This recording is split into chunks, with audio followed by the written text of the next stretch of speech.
You know those mornings when your alarm goes off and you swear the universe is mocking you? That was me. Wednesday, 7:04 a.m., drool on the pillow, hair resembling a small bird's nest. I reached for my phone, intending to hit snooze, but apparently my thumb had other plans. Instead of a polite beep-beep lullaby, I got a flash.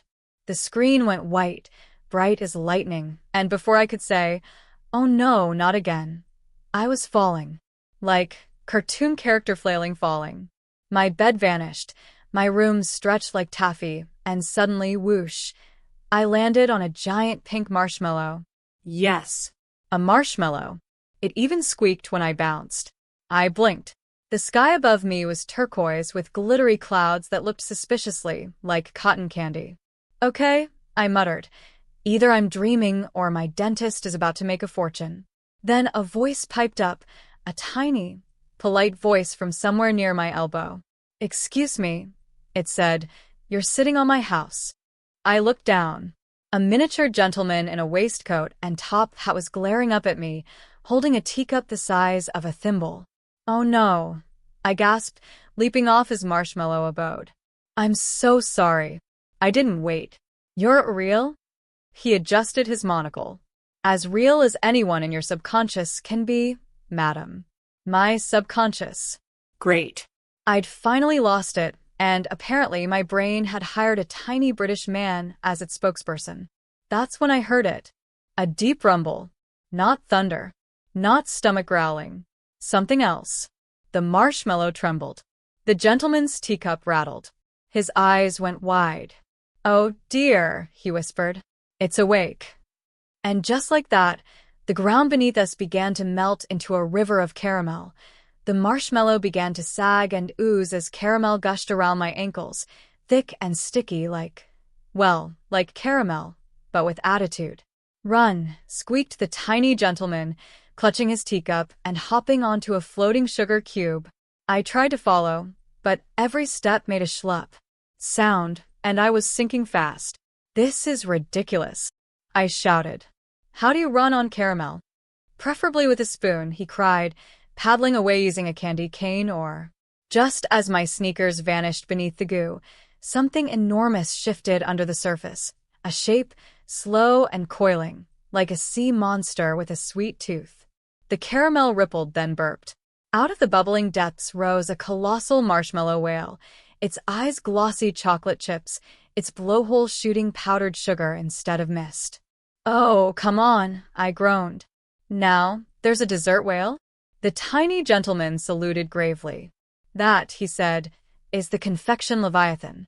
Before I could process that, the whale opened its mouth and inhaled. The caramel current surged, dragging me straight toward its sugary abyss. I tried to grab the sugar cube raft, but it dissolved instantly. So I did the only logical thing a dreamer could do.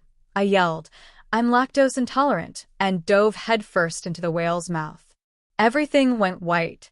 Then suddenly, ding. An elevator bell rang. I blinked. The caramel was gone. The marshmallow gentleman was gone. I was standing in a sleek glass elevator filled with mirrors and elevator music playing "Sweet Dreams Are Made of This" on a loop. In the corner stood a man in a silver suit reading a menu instead of a newspaper. He looked up, smiled politely, and said, "Welcome to Level 2, the buffet of forgotten appetites." I swallowed. "And what happens here?" He grinned wider. "You taste your choices." The elevator doors slid open with a hiss that smelled faintly of cinnamon. I stepped out onto a glittering marble floor, if marble were made of hardened frosting. The air shimmered with heat and sugar. Long banquet tables stretched in every direction, piled high with food that shouldn't exist. A tower of spaghetti that whispered. Cupcakes breathing in unison. A roast chicken that winked. The man in the silver suit followed me, menu in hand. "Everything here is something you once wanted but never admitted to," he said. "Choose wisely." I stammered, staring at a plate labeled "Midnight Snack Regrets." It was piled with half-eaten cookies and a single glowing donut. "What happens if I pick wrong?" He smiled with too many teeth. "You'll find out." I looked around for an exit. Nope. Just tables stretching forever, glittering with temptation. So I did what any rational woman trapped in a dessert dimension would do. I picked up the glowing donut. The instant I bit it, the world flipped.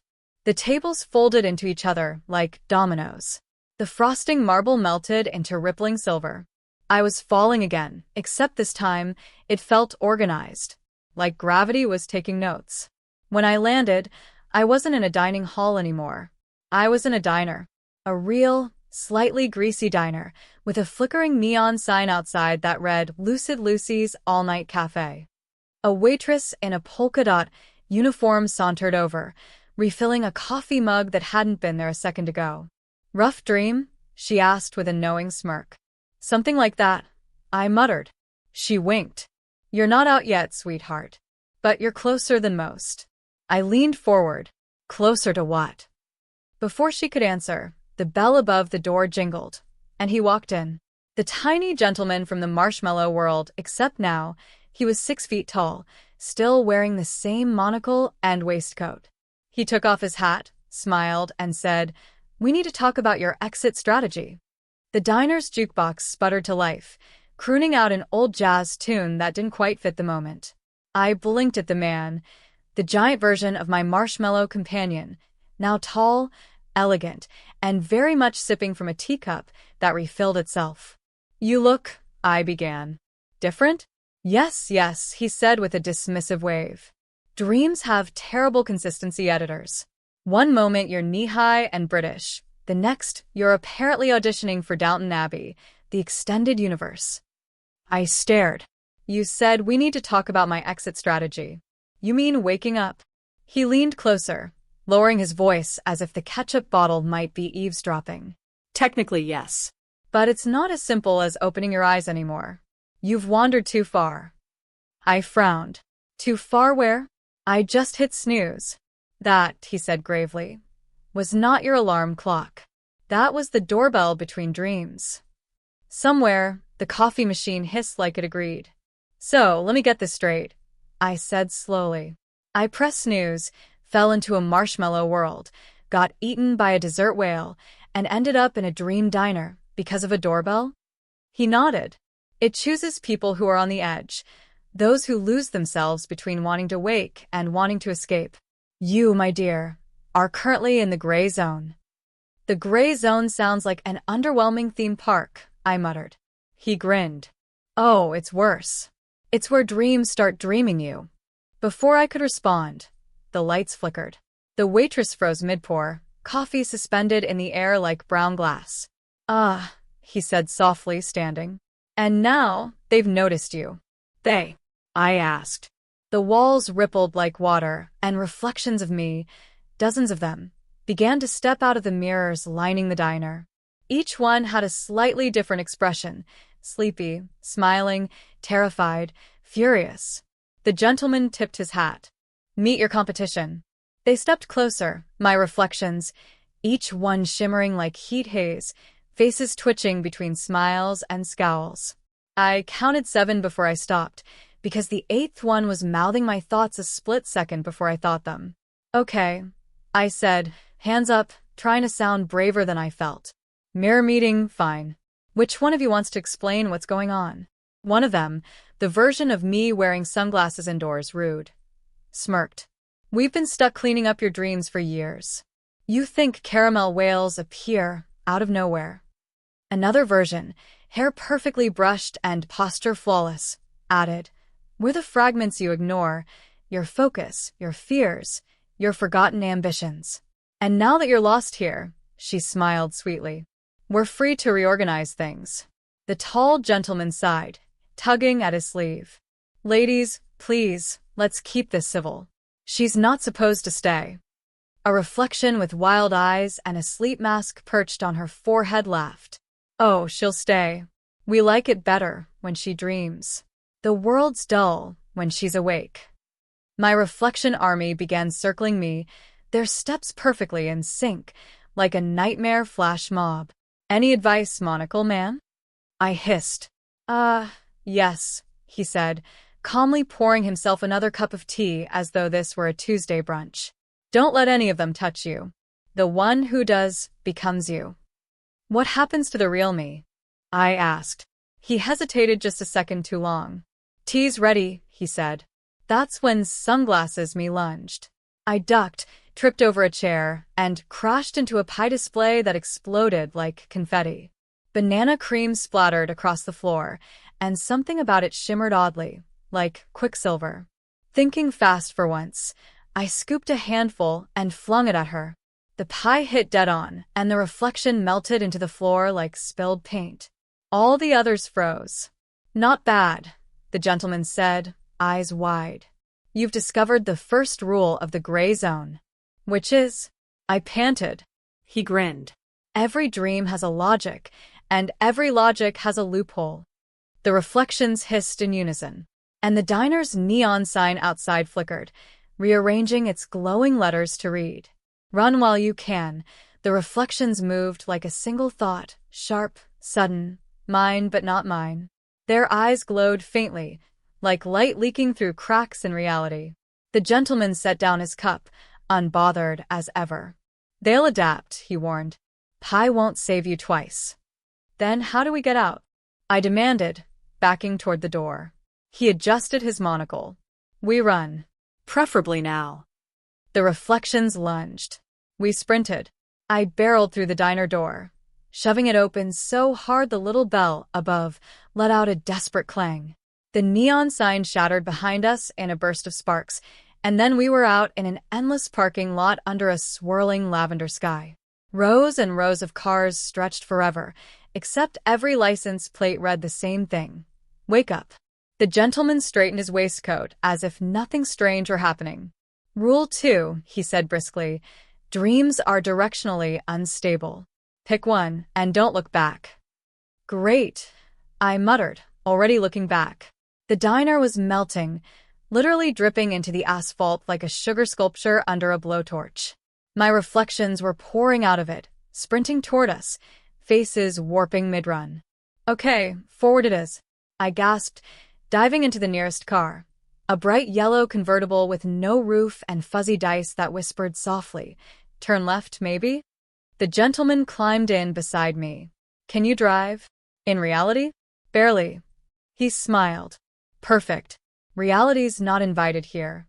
I slammed the gas pedal. The car screeched and shot forward, tires kicking up sparks that turned into fireflies. The reflections shrieked behind us, voices overlapping in distorted echoes of my own. You can't leave yourself, they screamed. Watch me, I yelled back, which, admittedly, sounded cooler in my head than out loud. As we sped through the dreamscape, the road ahead shimmered and began to split, like two movie reels tearing apart. One path glowed gold, calm and inviting. The other pulsed red, jagged and alive. Which one's the way out? I asked. The gentleman frowned, his reflection flickering in the windshield. That depends, he said softly. Do you want to wake up or find out who's been dreaming you? The car's steering wheel twitched in my hands. Both roads were pulling. And behind us, the reflections were catching up. Both roads shimmered before me. Gold like sunrise, red like warning lights in a tunnel. The car quivered, engine humming with indecision, and even the air around us seemed to hold its breath. The gentleman watched me over the rim of his teacup. How he still had tea, I'll never know. Choose quickly, he said. The gray zone doesn't like hesitation. The reflections behind us were closing in, sprinting unnaturally fast, their laughter echoing like broken mirrors. My instincts screamed gold. Gold meant safe. Gold meant morning, coffee, rent being due, and all those comforting adult catastrophes. But the red road pulsed, alive, mysterious, whispering like it knew my name. And, because I've never been great at taking the sensible route, I yanked the wheel toward the red. The gentleman groaned. Of course you did. The world tilted sideways. The car plunged into a swirling tunnel of color. Crimson, violet, and the faint shimmer of things that shouldn't exist. My stomach did gymnastics as we spun through the air. Then, bam, we landed. The convertible skidded to a stop on a cobblestone street beneath a stormy sky. Rain began to fall, but each drop hit the ground with a ping. like tiny piano notes. Where are we? I gasped, stepping out onto the musical rain. The gentleman sniffed the air. Ah, the archive district, where all the dreams you've ever forgotten go to sulk. Around us rose towering shelves made of mist, each one filled with glowing bottles. Inside each bottle floated flickering scenes, half memories, unfinished daydreams. And was that me at 12 years old trying to fly using an umbrella? Your mind's been busy, he said, strolling between shelves. The more you dream, the messier it gets. I peered into one of the bottles and nearly jumped. Inside, a version of me was sleeping peacefully, but her eyes snapped open the moment I looked in. She sees me, I whispered. She is you, said the gentleman, but not from this dream. Before I could ask what that meant, a low rumble shook the street. The shelves quivered. Dozens of bottles fell and shattered, spilling glowing dream fragments that slithered like smoke snakes toward me. The gentleman's expression darkened. Oh no, you've been noticed again. By what? I asked. He looked up, and there, peering down from the storm clouds, was a massive face, familiar, terrifyingly so. My own. The clouds churned like ink in water, and out of them emerged me. A colossal version of me, her features outlined in lightning, eyes glowing like twin moons. Her voice rolled across the sky like thunder. Why are you here? She boomed. I froze. My voice, my own voice, sounded like it had swallowed a cathedral. The gentleman tugged at my sleeve. Do not answer her directly, he hissed. She's not your conscious self. She's your dreaming mind. And it's realizing you're trespassing. I said, still staring upward. Kind of feels like I'm trespassing on myself then. Exactly. The giant me tilted her head, hair rippling through the storm. You weren't supposed to find this place. The ground quaked under her words. Bottles shattered everywhere, releasing half-formed versions of me, ballerina me, astronaut me, pirate me, and one dressed in full pajamas holding a spatula like a sword. They stumbled into the street, blinking at each other. Okay, I muttered. I've got to get a better hobby. The gentleman stepped forward, adjusting his monocle. Your dreaming mind is collapsing its own architecture to contain you. Typical self-defense reflex. Unfortunately, it's going to eat everything else in the process. Eat everything what? The giant me's eyes narrowed. Wake up or fade. Her hand descended from the clouds, miles wide, reaching for me like a tidal wave of lightning and rain. Thinking fast, I darted behind one of the fallen shelves. Okay, clever man. What's the plan? He pulled a golden pocket watch from his coat. The hands spun wildly. Time's fracturing. You need to anchor yourself to something real, a memory that's completely true. But how do I find one? He glanced at the swirling bottles around us. You'll know it when it doesn't try to bite you. I darted through the chaos, dodging rogue dreams, a flying bicycle, a singing turtle, a swarm of annoyed alarm clocks, until I spotted a faint blue glow near the edge of the street. Inside a cracked bottle was a tiny image of me as a kid, reading under a blanket with a flashlight, eyes wide with wonder. That one, I whispered. That's real. I grabbed the bottle, and the moment I did, everything around me froze. The thunder stopped mid-boom. Raindrops hung in the air like suspended marbles. Even the giant me's hand halted inches above my head. The gentleman's voice echoed softly, distorted and distant. You've done it. Now, hold on. Light poured from the bottle, enveloping me. The cobblestones dissolved, the storm unraveled, and for one beautiful second, I thought I was waking up. But then, a clap of thunder. The giant me smiled. You can't leave without leaving something behind.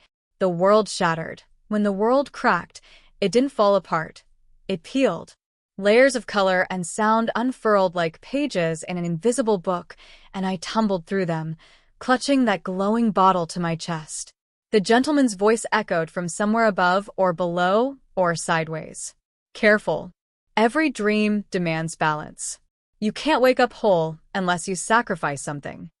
I tried to speak, but my voice scattered like confetti in the wind. The bottle pulsed in my hands, growing hotter, brighter. Through its glass, little me turned her head and whispered, "You already know what you have to give up." "I really don't," I shouted. But then I did.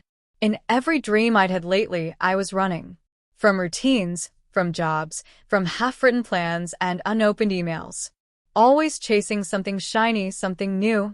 Always tired, never still. The truth hit like cold water. I wasn't lost in dreams by accident. I'd been hiding here. The giant me's voice thundered faintly in the distance. "Choose." I looked down at the bottle. Inside, little me smiled. She was fearless, curious, that tiny spark that had believed everything was possible. "Oh no," I said, tears prickling my eyes. "Not her. I can't lose her." But the gentleman appeared beside me again, gently taking off his hat. "If you want to wake up, you must leave the part of yourself that wants to stay." The words twisted like smoke around me. Leave the part that wants to stay. The bottle trembled in my hands. I whispered to the child inside, "Can you forgive me?" She winked. "You'll find me again." And then, crack. The bottle shattered. A flash of light burst through me. Warmth, sadness, laughter, lightning. Every dream I'd ever had unfurled in a single breath. The gentleman smiled faintly as I began to fade. "You've done it. You've chosen." I reached out to him, but my fingers were already transparent. "Will I remember you?" He chuckled. "If you're lucky, only when it rains sugar." The world brightened, painfully, beautifully. And then I opened my eyes. In my bed, the alarm blaring. 7:04 a.m. again. I laughed shakily, hitting snooze, just once, this time. But before my eyes closed again, I noticed something on my nightstand. A tiny teacup. Half full. Still warm. For a good 30 seconds, I just stared at the teacup. Steam curled lazily from it, smelling faintly of toasted marshmallow and mystery, two flavors I'd never ordered in my entire life. My first, most rational thought, I need coffee. My second, if this is still a dream, it's gotten way too method-acted. I got out of bed, feet meeting the familiar creak of my wooden floor, sunlight slanting through the blinds. Everything looked normal. The pile of laundry, the half-dead plant I kept promising to revive, the alarm clock flashing 7:05. Except my reflection didn't move when I did. I froze mid-yawn. She froze a half-second later. Then she winked. "Not funny," I whispered. She mouthed, "Run while you can." The same words from the diner sign. I stumbled backward, bumping into my desk, and that's when I noticed the puddle. A thin circle of golden caramel seeping out from beneath the teacup, dripping onto my notebook, sizzling faintly, like something alive. "Oh no, no, no," I grabbed a tissue and dabbed it. The tissue dissolved instantly, leaving behind the faint smell of vanilla thunder. My reflection was still smirking. "Okay," I said aloud, heart racing. "So, maybe a tiny piece of dream came home with me. That's fine. I'll call a therapist. Or a wizard." Then the teacup tipped itself over. The caramel spread, tracing shapes across the desk, spirals, circles, something like handwriting. As I watched, the words began to form. "Do not sleep again." I looked up. My reflection was gone. But her voice, unmistakably my own, whispered from the mirror. "Because next time, you won't be the one who wakes up." The teacup cracked in half. And from inside it, I swear I heard the faintest sound, a polite cough. The gentleman's voice. "Round 2, madam?" The polite cough echoed again, this time from behind me. I turned slowly, and there he was, standing in the doorway to my bedroom, exactly as before. Waistcoat, monocle, and an aura that said, "I don't belong in three-dimensional physics, but I'm coping." Except now he was holding a smartphone. Upside down. "Ah, splendid," he said brightly. "You're still mostly corporeal. That will make things slightly less awkward." I blinked at him.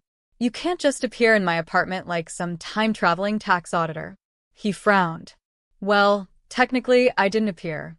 The boundaries between your dream and your day are leaking." He gestured to the caramel trail snaking across the floor. You've brought souvenirs. I didn't bring them. They followed me. Exactly my point, he sighed, tapping on his upside-down phone. Reality's behaving like a sponge. Too much imagination soaking through the cracks. Left unchecked, you'll have a full cross-realm collapse by brunch. I stared at him. A what? He gave me a pointed look.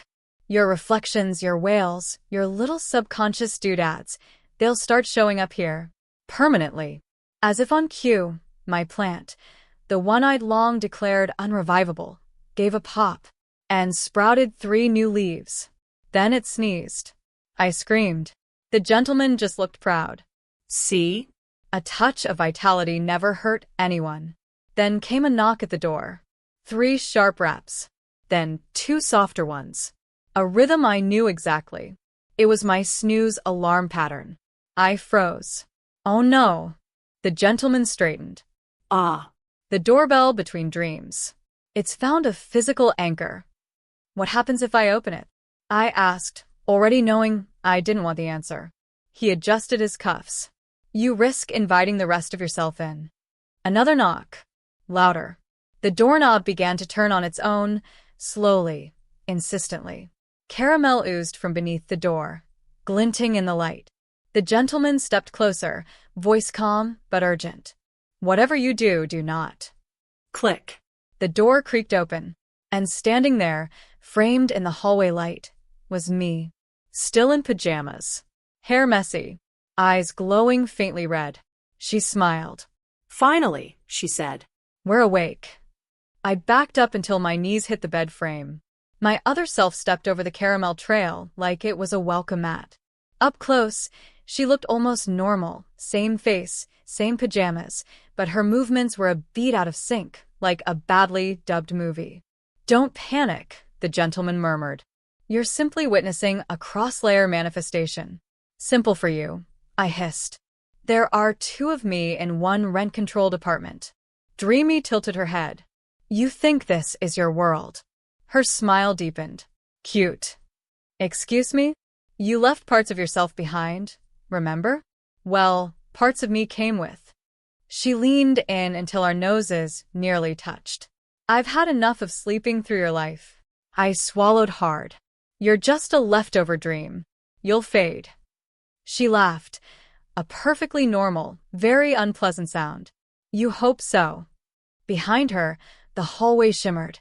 Wallpaper turned to swirling clouds.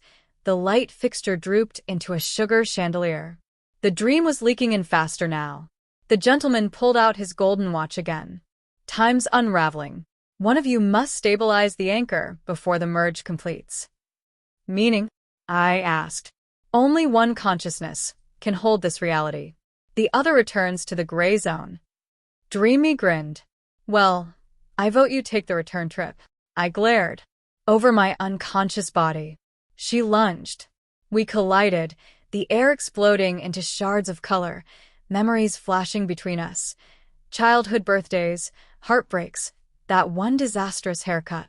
Every thought was fair game. She whispered in my ear as we struggled. You don't even like your waking life. I will, I gasped, shoving back. I'll make it worth staying for. The gentleman's voice cut through the chaos.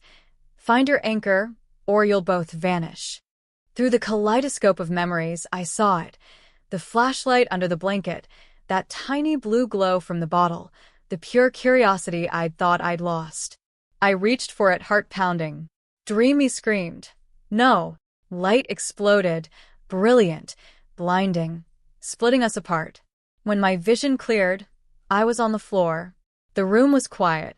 Only one of us remained. I looked in the mirror. My reflection smiled exactly when I did. For the first time in days or dreams, it felt right. Then the gentleman coughed softly. Well done, madam. But he glanced toward the still open door. Something else got through. A low rumble answered him. From the hallway came the unmistakable sound of a whale's blowhole. The sound was impossible to mistake. A deep, resonant whoosh that rattled the picture frames and sent a puff of powdered sugar drifting through the air vents. I froze. No. No, no, no. He didn't mean that got through. The gentleman sighed, straightening his tie as if preparing for an unpleasant but predictable board meeting. Dreams have notoriously poor door etiquette. Then came the second sound, the floorboards creaking under an impossible weight. Something vast shifted in the hallway. The lights flickered, and the shadows bent, curving upward like the silhouette of a wave about to crash. The gentleman raised an eyebrow. You might wish to step back. I didn't step back. I dove, just as the wall exploded inward in a rain of caramel mist and glimmering dust. The Confection Leviathan, my marshmallow whale, loomed in the wreckage. Its body filled the entire hall, skin gleaming like whipped cream under starlight. Its chocolate chip eyes blinked slowly, lovingly, as if it recognized me. Oh, come on, I groaned, coughing through the sugar fog. I didn't even order breakfast.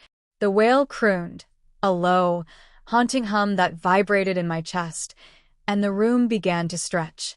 The ceiling ballooned, the floor rippled like liquid fudge, and every color grew brighter, sweeter, wronger. The gentleman was already knee-deep in caramel.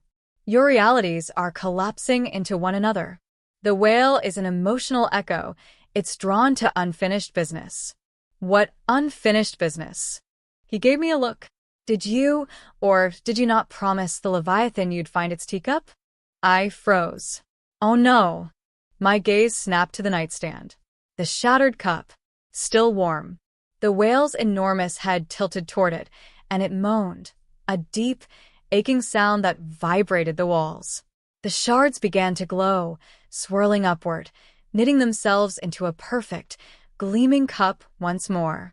The whale's eyes softened. Then it spoke, in a voice so gentle it made the air tremble. You woke. You remembered. Now, let us rest. It exhaled a final gust of powdered sugar, folding into itself, dissolving like mist at sunrise. Silence. My room, whole again. No caramel, no cracks, no gentleman. Just me. Well, me and the perfectly whole teacup sitting quietly on the nightstand. I stared at it for a long time, listening to my own heartbeat. Then, from inside the cup, came a soft, unmistakable clink, as though someone had just poured themselves a refill. I crept toward the nightstand, every step creaking like a question. The teacup sat there, innocent as porcelain could pretend to be. A faint wisp of steam curled up, forming lazy shapes that almost spelled my name before melting away. Hello, I said softly, because apparently I talk to tableware now. No answer, then clink. The spoon inside twitched. Once. Twice. Then began to stir itself, slow and graceful, as if an invisible hand was making the perfect cup. From the reflection on the tea surface, a shape began to form, small, round, familiar. The brim of a hat. The edge of a monocle. The gentleman's voice rose out of the steam, faint and amused. Quite the mess, wasn't it? I did warn you about hitting snooze. I gasped. You, how are you? Halfway here, halfway gone, he said. Seems the Leviathan didn't like leaving me behind. And I do so hate an unfinished cup. I bent closer. His face shimmered on the liquid surface, smiling that infuriating, calm smile. So, what happens now? Is this over? He chuckled. Over?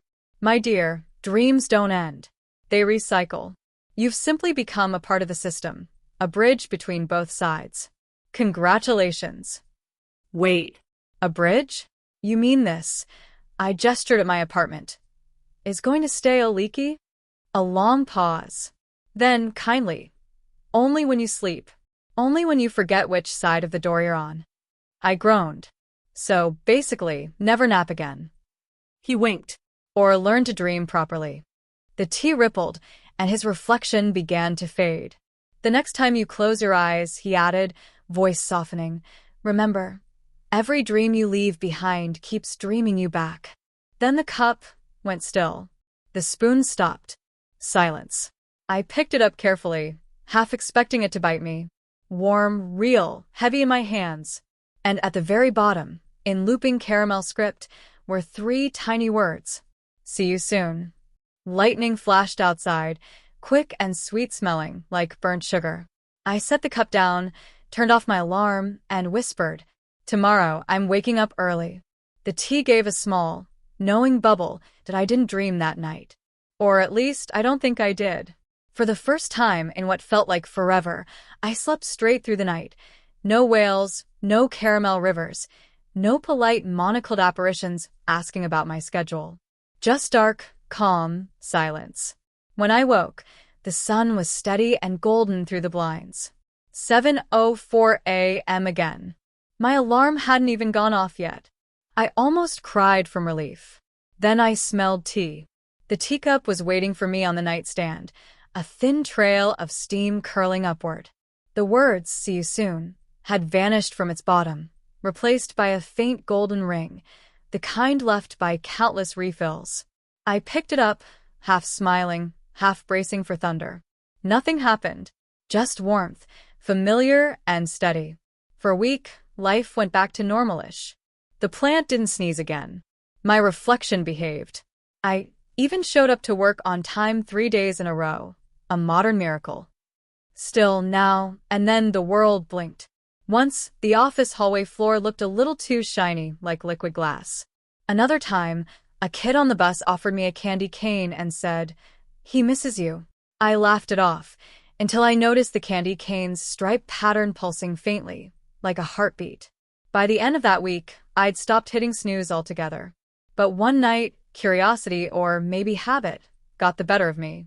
I set my alarm, curled up under the blanket with a book, and whispered, "Just a peek." The last thing I remember before drifting off was the faintest clink of porcelain from the kitchen. When I opened my eyes again, I wasn't in bed.